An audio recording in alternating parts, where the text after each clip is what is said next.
One for having possibly the greatest first arc in comic book history, and another for being the comic that fell off the hardest after that. Now we've got Murder Podcast issue 1. I was incredibly excited about this one. It's from the same people who brought us The Beauty, and I give The Beauty 2 awards in my head. One for having possibly the greatest first arc in comic book history, and another for being the comic that fell off the hardest after that. For me, it possibly became the most mediocre thing around.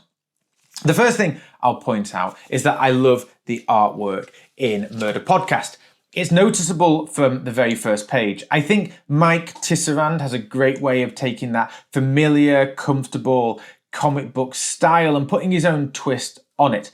The first 7 pages are incredibly cool. The comic's about a new episode of a true crime podcast appearing in people's feeds. And when they listen to it, they go into a murderous rage.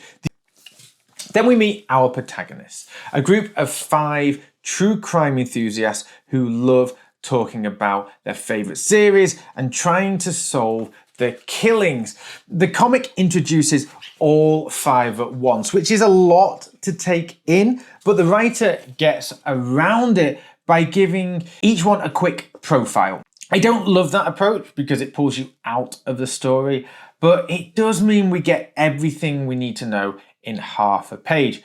Without it, it might have taken 2 or 3 issues to properly meet everybody. So I'm okay with it if it keeps the rest of the story moving.